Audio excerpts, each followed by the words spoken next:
Edited and published by Ligohi Software.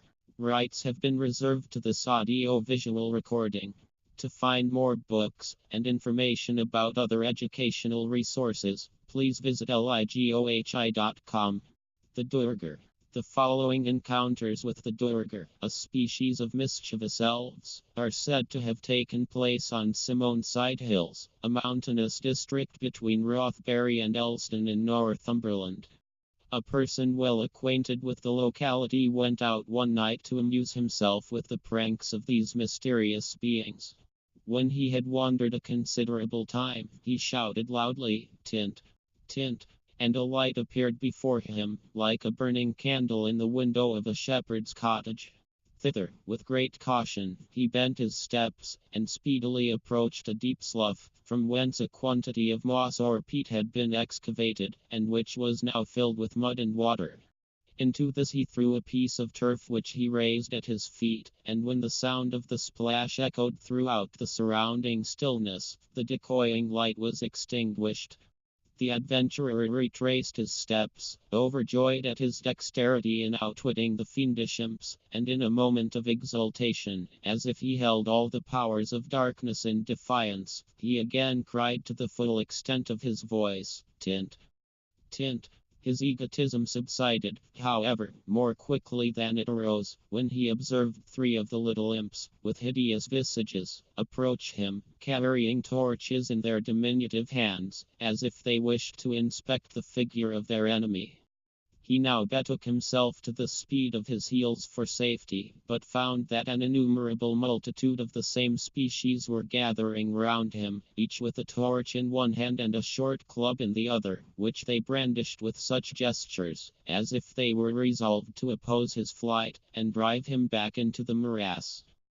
Like a knight of romance, he charged with his oaken staff the foremost of his foes, striking them, as it seemed, to the earth, for they disappeared, but his offensive weapon encountered in its descent no substance of flesh or bone, and beyond its sweep the imps appeared to augment both in size and number.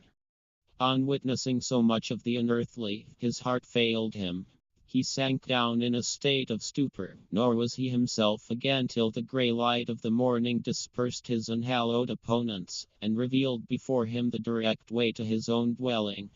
Another time, a traveler, wandering over these mountain solitudes, had the misfortune to be benighted, and, perceiving near him a glimmering light, he hastened thither and found what appeared to be a hut, on the floor of which, between two rough, grey stones, the embers of a fire, which had been supplied with wood, were still glowing and unused.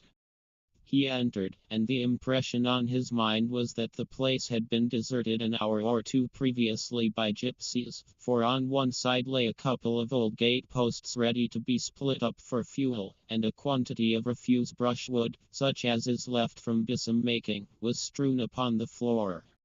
With this material he trimmed the fire, and had just seated himself on one of the stones, when a diminutive figure in human shape, not higher than his knee, came waddling in at the door, and took possession of the other.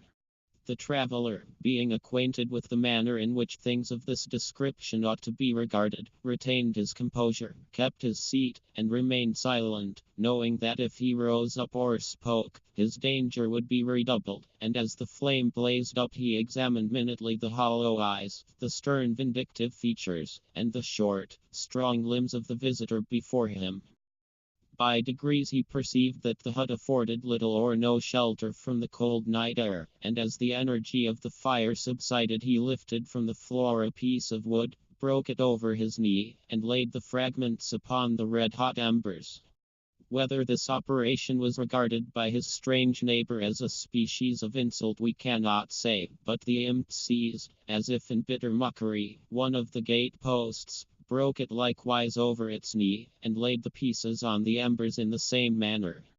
The other, having no wish to witness a further display of such marvelous agency, thenceforth permitted the fire to die away, and kept his position in darkness and silence, till the fair dawn of returning day made him aware of the extreme danger to which he was exposed.